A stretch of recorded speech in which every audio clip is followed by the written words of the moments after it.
Welcome, everyone. Our session today, or right now, is about programming biology, approaching the age of biohacking. And to set the scene, Heather is going to have an artistic short talk to kind of introduce the topic. Okay. If you could pull the slides up. Thank you. I'm Heather Dewey-Hagborg. I'm an artist who uses biotechnology as a medium for critical reflection. I've made work algorithmically generating portraits of strangers based on DNA that I found in public, so things like cigarette butts and chewed up gum, extracting DNA from that, and then using computational models to generate portraits of what they might look like based on that genomic information. I collaborated with the US whistleblower Chelsea Manning to produce these 30 portraits showing how many different possible interpretations of the same DNA data are possible. And in my film, T3511, I produced a genomic love story. It's a 4-channel video narrative about a biohacker who falls in love with an anonymous saliva donor. She purchases their saliva online, sends it to 23andMe, and then proceeds to analyze the data and become increasingly obsessed with them. And this piece is actually on exhibit right now at the Packed Solverein in Essen. And so I'm thinking here about how biotechnology will impact the most intimate parts of our lives and trying to draw people into thinking about that in relation to themselves. And so this has led me to the project that I'll discuss with you today, Lovesick, a custom retrovirus. And you can see the virus here. The virus before you is real. It's a lentivirus vector hybridized with vesicular stomatitis containing genes for red fluorescent protein and oxytocin expression. This is a literal love virus. The cells you see are human, they've been infected with the virus, and they glow red as a form of expression to show you that the virus is working, that the oxytocin is there. This is a virus that irreversibly alters human DNA to produce more oxytocin, and this is real.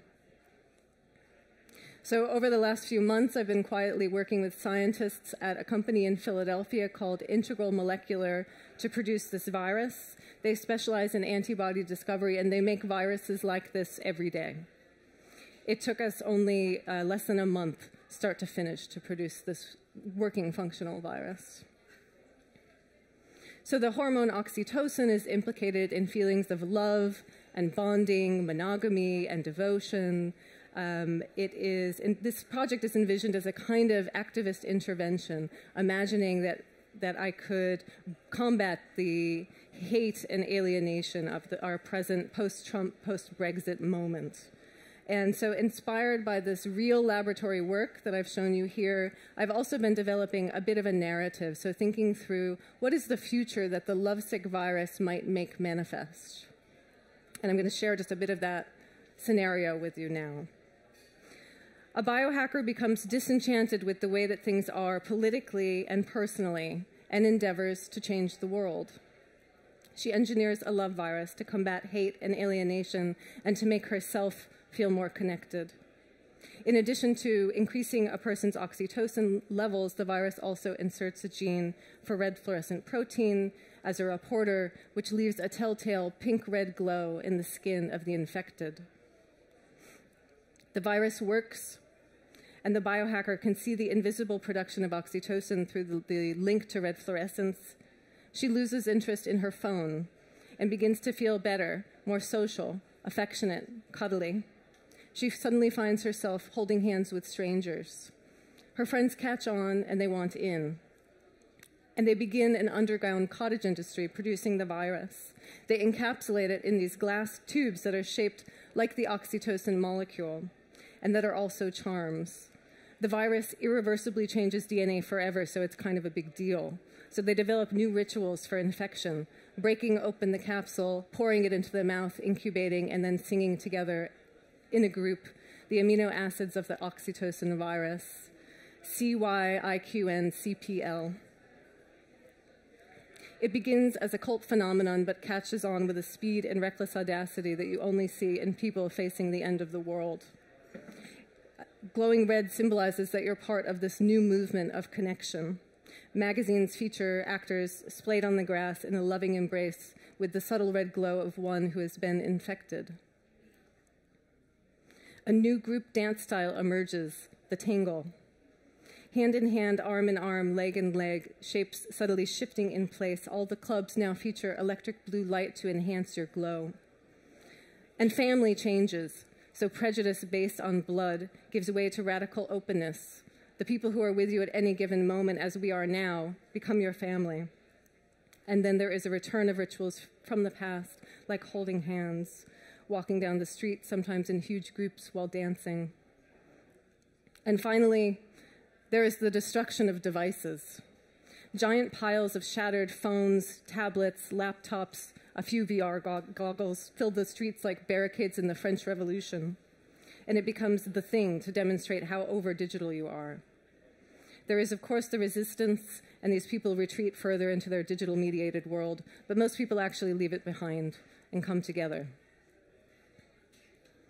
So I've made this virus. It's real, as I showed you. It's actually on exhibition now at a gallery in New York called Friedman Gallery. You can see the capsules here, and that's up until August 9th in New York City. And I'll just show you a few images from the installation and then get into the panel. So here's the capsules glowing under the blue light. Installation view of the virus and the pedestals with the capsules, and then several prints that show images from the microscope. This is the kind of evidence of the infection. So here are cells before they're infected and after. And finally, an image where you can see also the production of the scientific imagery, the laboratory reflected in the lens of the microscope itself.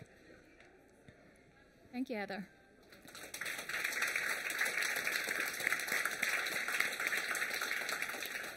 So for those here who are not scientists, this is actually something that is real. Like, this is something that scientists do in a lab. They produce a virus and infect cells and make those cells express new proteins. And this is also what's being done in gene therapy. So gene therapy uses viral vesicles or viral particles to actually get into cells so that we can cure genetic diseases.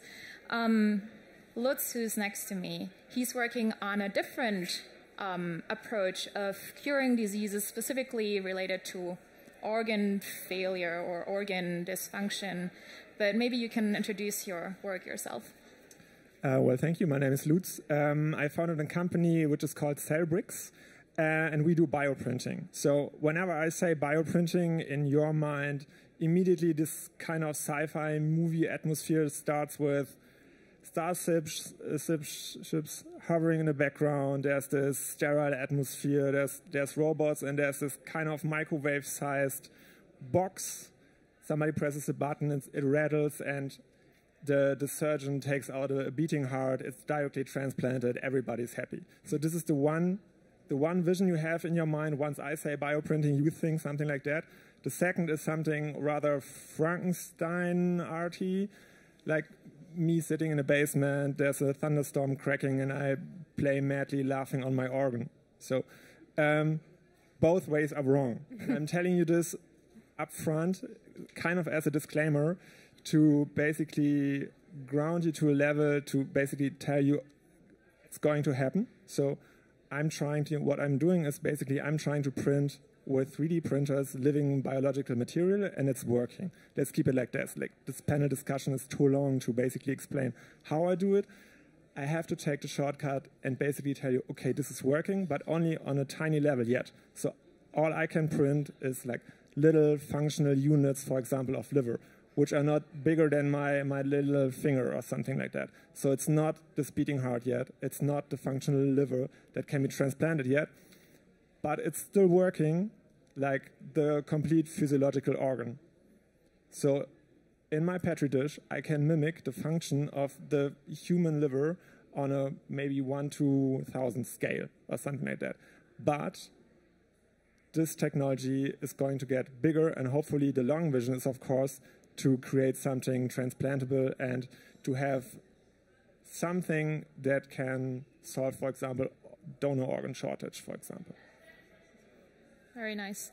So given that we already live in a time where we can take a person's cell and maybe just a skin cell and reprogram it, and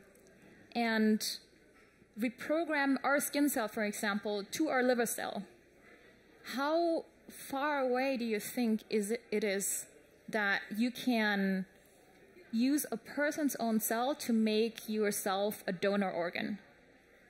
How long is, or like what needs to happen in between, or what are the different stages that need to happen for this to become reality? That's my favorite question. Everybody asks me, when is the full organ there? To be honest, I don't know.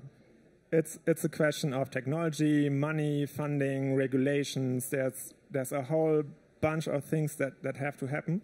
But on a small scale level, this is already possible. So I could basically do a biopsy with you, get some cells from you.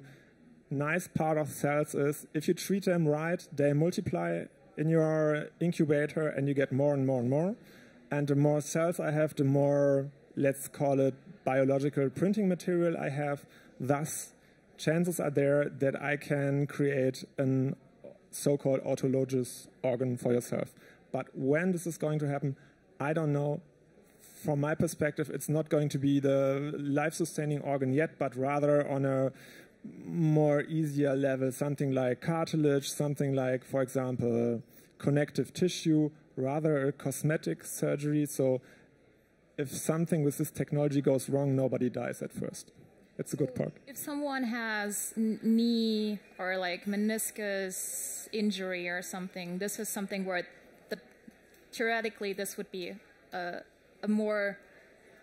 nearer application that could be feasible sooner than the actual organ. Yes, for cartilage it's already happening. So there are companies out there that take a biopsy from you and basically grow the cells, but they don't print anything. They create like little spheroids of cells and basically inject them back into your organ, for example, in your cartilage to create a better cartilage function. But it's not that personalized yet, for example, in terms of size, shape, physiological properties.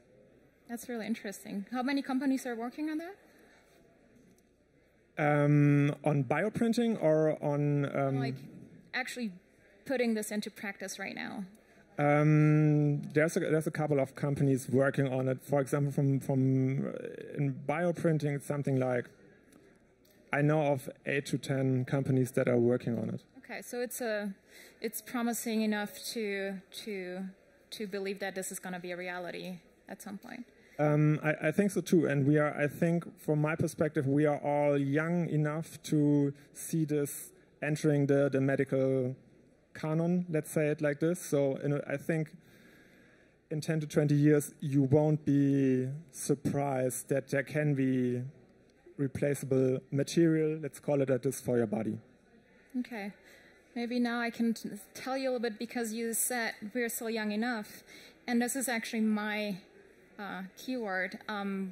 What we are doing with Apollo Ventures, my name is Alexandra Bause, what we're doing with Apollo Ventures, which is the company that I work for, we are actually developing therapeutics that help ourselves to regenerate internally. So instead of printing an organ, we would basically, in theory, in the future, we would take a pill that would induce, similar to a virus, it would induce our cells to produce new cartilage. It would induce our cells to produce new extracellular matrix so that it would endogenously rejuvenate and regenerate. So that's kind of the idea of what we're working on.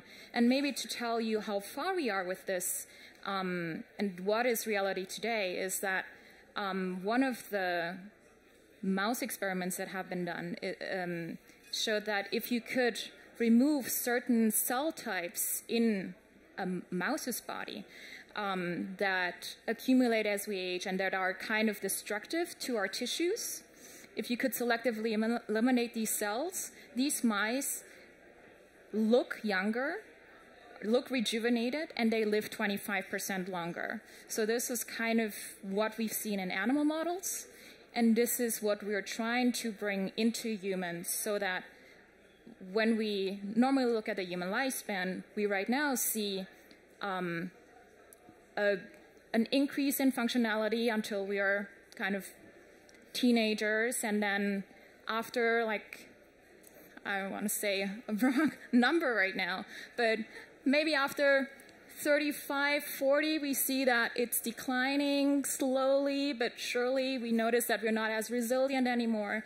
And as we're approaching 60 or 55 or 60, we see that the risk of age-related diseases is increasing and our functionality is really dramatically decreasing. And this is something that our own body actually has the capacity to regenerate and repair those damages. And this function is decreasing as we age, but we can reactivate it with gene therapies or with molecules, with pharmaceuticals, and that's kind of what we're working on. Heather, have you thought about this type of future where people would be healthy and younger and functional for a longer time? And what do you think are the societal impacts of that? Oh, yeah, I mean, to an extent, I guess I've thought about that in relation to the kind of marketing claims of biotechnology. So everyone wants to look younger and, you know, live healthier, of course. And usually it's not, usually the product can't really deliver on what it claims. So I think mostly I've thought about that in relation to kind of trying to see what is actually going on there. I mean, it sounds like totally interesting things that you're both working on, so it's not pointing a finger at you in any way, but a lot of the technologies that are out there now, I mean, there's these huge movements of people that are trying to live forever, right? And most of the technology that's used in that endeavor seems to be more or less made up. I mean, maybe you guys can give your thoughts on that, but these kinds of, you know, blood transfusions with younger people's blood and taking a lot of vitamins and so on and so forth seems not really there. So I think it's also kind of deconstructing these ideas of what it means to be healthy and young and kind of looking at these marketing claims. But what do you think is the reality behind the claims of these things? So it's interesting that you mentioned the blood transfusions, because I was doing my PhD in a lab that's working on muscle stem cell regeneration. And there was this scientist that is working on these blood transfusions where they actually connect two mice that are of different ages. So they connect a young mouse with an old mouse so that they share the bloodstream. And what they noticed that the old mouse rejuvenates and they have much better muscle regeneration. So that kind of led to some Silicon Valley people to think that they could just use young blood and use young blood transfusions to rejuvenate themselves. And that's also, I think, there's this TV show, Silicon Valley, that kind of makes fun of this a little bit. But basically, this is something that works in mice. We know that, that's for sure. But in humans, we haven't actually shown anything yet. So this is kind of building on the hopes of that whatever works in mice can translate to humans. But what people are doing now in our field is that they're trying to identify the factors in young blood that could help regenerate. And this would basically be this pill that you could take, or this injection or whatever, that would induce this rejuvenating effect that we see in these mice experiments. It's kind of a horrifyingly dystopic vision that you paint, though, of having this baby connected to you, that you literally have this tube. Exactly. So there are some startups that are kind of selling these young blood transfusions, and they're hiring college students that are donating their blood so that older people can rejuvenate. That's not what we're working on. So what our industry is currently trying to do is to identify certain factors in the young blood that they can recombinantly produce, and then you can inject them to treat certain diseases, for instance, kidney failure or liver failure or cardiac regeneration, to improve your cardiac tissue, your heart tissue after a heart attack. These are the factors that you would then use in a medical setting to treat diseases. Maybe you can also say something about the tissue regeneration and where you see. So I'm an optimist. So from my perspective, whatever is possible on a technical way will be done, if we like it or not. Maybe not in Europe, maybe somewhere else, but if the technology is there, it will be done. But for me, this doesn't have any dystopic, this is not a dystopic situation, because it's good to save something like to cure donor organ shortage, for example. But on the other hand, we have to talk about, it's not happening right now, so we have some time to talk about it and find some way how to distribute something like this technology if it's possible. Because we are now already approaching a number of people that are most likely too much for the planet, and we consume more and more resources. Thus, us getting older is not the best idea. On a smaller, like, economical way, the German pension system at least is made that so once you go into pension you should live 10 more years, but then basically Germany asks you to die because you're too expensive for the pension system. If everybody is getting 100 years and older, this is not going to work on an economical scale. So we have to kind of think about this if we want something like this. Third point, nature has built something like evolution, so in a way it's not that bad that we die and a new generation takes up, because my children, for example, will take some smarter decisions than me. So this is, in a way, not that bad to kind of vanish by time, because you maybe don't want the situation that there are 4 to 5 generations at the table and your grandfather is telling you the same stories over and over again. So it's a comic way to put it like that, but we are not there. So but my thing is, think about this early. My brain is too small to have a solution for this, but if it's possible, it will be done. So we have to make our mind up how we are going to distribute it, because it's also a question of wealth. In the beginning, it will be very expensive. So is it fair that the Jeff Bezos and Warren Buffetts of the world are getting older and older, and some maybe Somalian grandfather should have had the same chance to live that long? It's another comic way to put it like that, but we have to think about it, how to distribute technologies like this. Yeah, I think that's a really good point. We don't want everyone to be, especially not certain people, to stay around forever. But what we're seeing right now is that the population is getting older and older. So our lifespan has increased, or basically doubled in the last century. But our health span has not. So people are living much longer, but they're actually living a sick life. And so the ideal scenario would be kind of like in the novel A Brave New World, that people stay healthy and productive until like 2 weeks before they die, and then they just drop dead. That's kind of the ideal utopia, I guess, for some people. Maybe, I don't know about productive, but at least healthy. Yeah.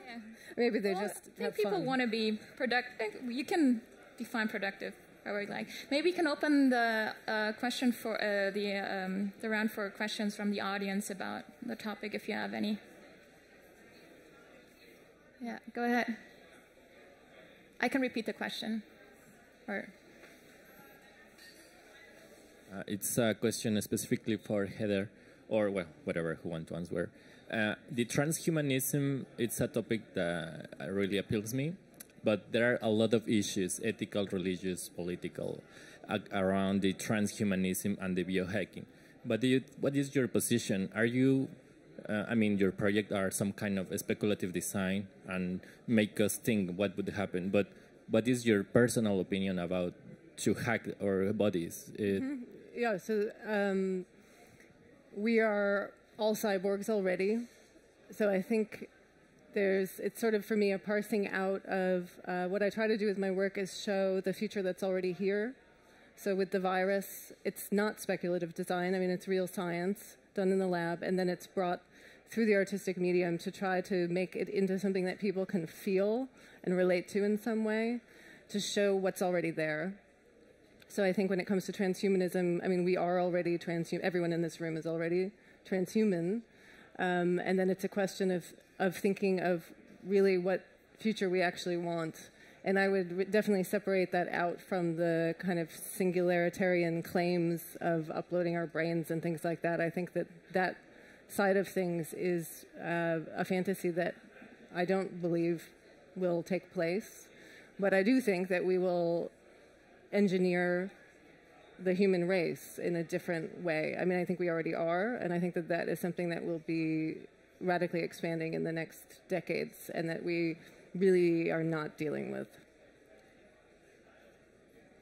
Indeed, I would agree that we are already transhuman, because what's happening in the last couple of decades is that we modified our immune system, we modify our biology with vaccines, with pills, that everyone here would probably at this age not be alive if it wasn't for biotechnological progress in the last decade. So I don't know clearly what the difference is between transhumanism and what's already happening today, because there is no clear line. Well, I just want to throw in a thought. I have a lot of friends in Georgia, the eastern Georgia, not the US one, and the life expectancy in this country is the same as in Germany. And they don't have any industry, they don't have they have healthcare, but not advanced as advanced as we have it here. And the fact that they're so healthy and long living is because they have a really healthy environment. It's not polluted, they don't stress out, they eat a lot of healthy yogurt, bio-fermentation stuff, like basic stuff, like farming stuff, and that keeps them healthy. So and if you're saying the life expectancy doubled compared to 100 years ago, yes, you're right, but it was really, really shitty because of the industry back then. So we messed up our environment within the industrialization so bad that the life expectancy decreased from middle-age life expectancy, which was not that bad. Child mortality was really high, but once you made the teenage time, you became 60, 70 without big problems on average. Yeah, what's your take on that? The lifestyle is one of the main drivers. So accessibility of unlimited food, environmental pollution are things that really are damaging us, and this is also why the increase in lifespan has kind of stagnated recently, because we are damaging us more than biotechnology can currently repair us. Yeah, I mean, I think that this point of taking this holistic view is totally important. And I would say with the lovesick virus, well, on the one hand, it kind of puts out this utopic vision of how biotechnology could save us from ourselves, from our own human nature. At the same time, it's totally clear that what you can actually do with genetic engineering is very limited, that there's a strong limit around our knowledge of the genome and its actual effect on us as humans, and that there's a serious limit there to how much one can ever achieve with that kind of science, because so much of it is actually culture and environment. I think in a way, yes, you're right, of course. I think our technologies are rather more about if there are emergency cases. You know, it's not about living a healthy life, it's rather about, in the beginning, having a car accident, having lost limbs or parts of your body. I think then our technology is feasible to save a life, and I don't perceive it as some kind of sport to prolong life as long as it can go. It's rather, for me, I rather perceive the situation of the 35-year-old family dad with a liver failure or something like that. Then I think our technology is feasible to use it, and not basically to make a sport of it on how long can you prolong your life. I think this is a good way to use our technology. And maybe also around the question earlier that this will be something that is only available to the rich. In fact, we are developing drugs that are given to patients people who are actually suffering from diseases that can be cured by these interventions. And these will be covered, like, if otherwise he wouldn't develop them, but they should be covered by health insurance. And so they should be available to everyone. That's the idea. That's the goal. There was another question, or should we? Oh.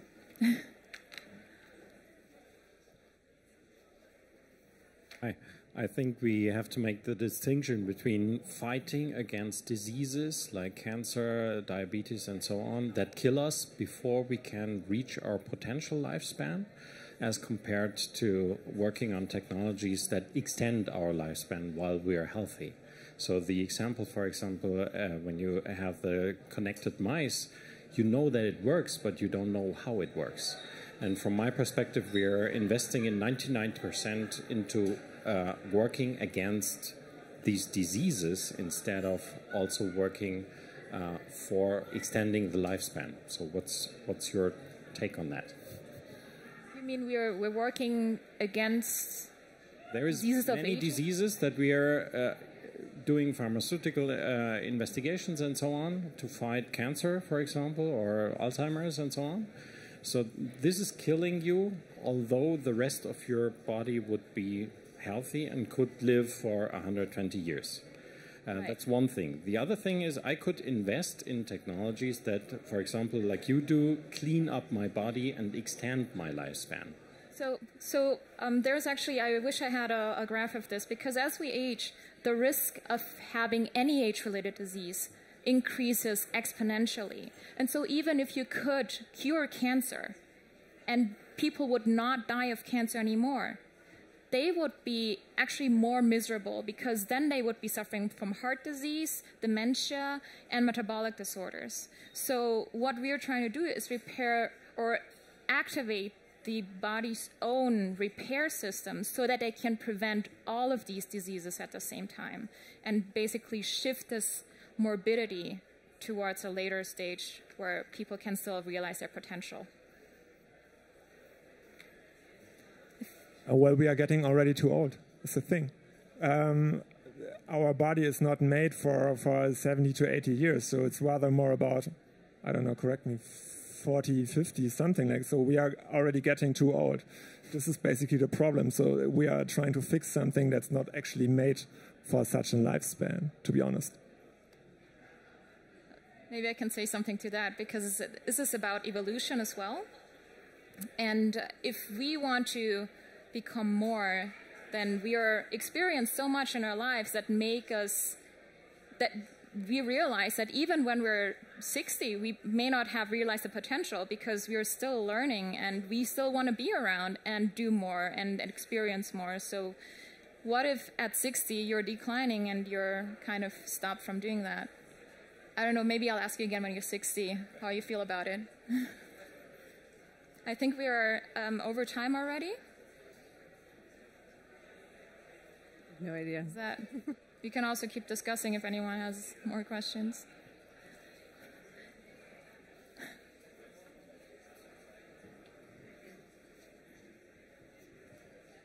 It's actually rather a political question. So first of all, when do you think society should have a say in this, like in developing new drugs in that sense, prolonging the lifespan? And second of all, how do you answer moral questions in your organizations while developing those drugs?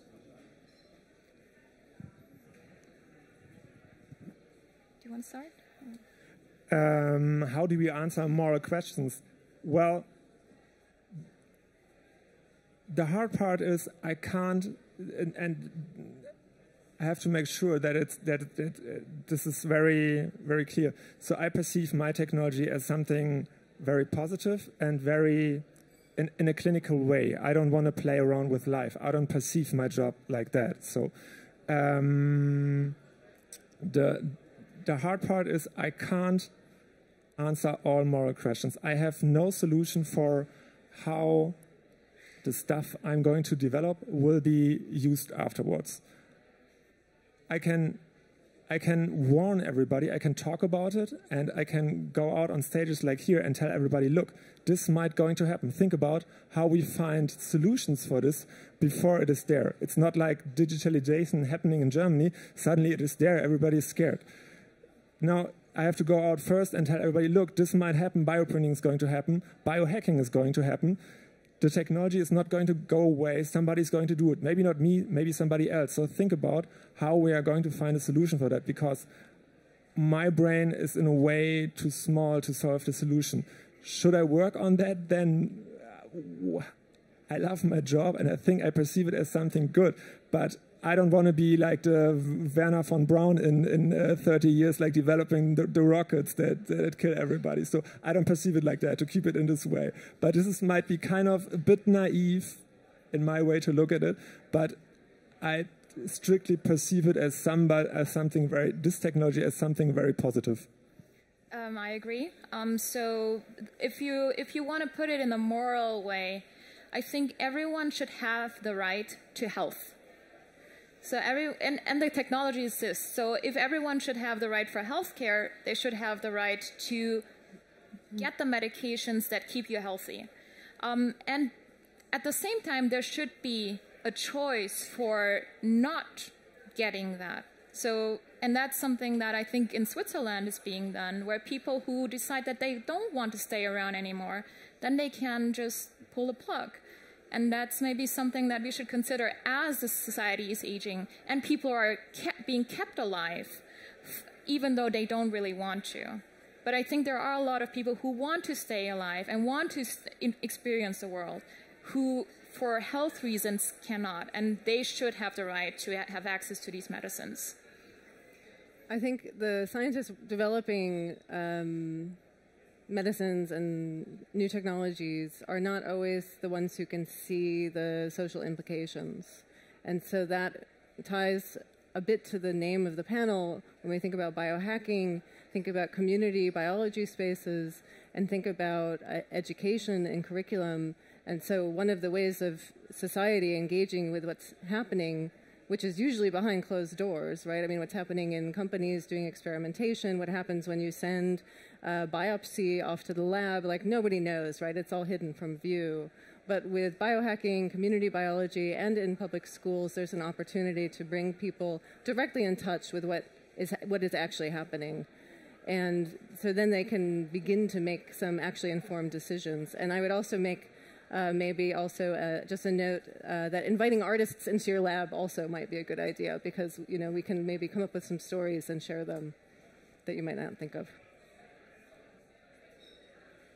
Okay. We have 3 more minutes, so some more questions. Over there. I have a question about the lovesick virus. Do you think it will be accessible for normal people or for most people in the future? And do you think it should be used on a large scale? Very good question. I can imagine it becoming obligatory. So you can kind of think through a philosophical scenario. I mean, oxytocin is associated with monogamy, for example, right? So you can think through an imaginary situation where if you get married, it kind of becomes obligatory to take this virus to produce more oxytocin and make you a more monogamous person, for example. So I can definitely think through many different scenarios where a virus like that could become not just something that's a fad, but really a societal obligation that you, for your social standing, have to show that you are engaging in this connected way that is not so much about your ego or about competition or about those kinds of things.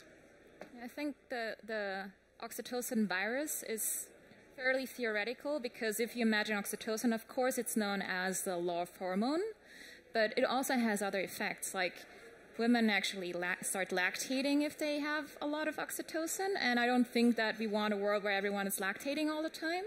I also don't think that we want a world where women are having, how you call the cramps when they're delivering a baby. So that's also related to oxytocin. But in general, there is a future where we have molecules that induce oxytocin in a controlled way, but I think we really need to understand more about the science and about the dosing in also women versus men, because that could also be a huge... I think if men start lactating, maybe that's fine. Thank you. Thanks.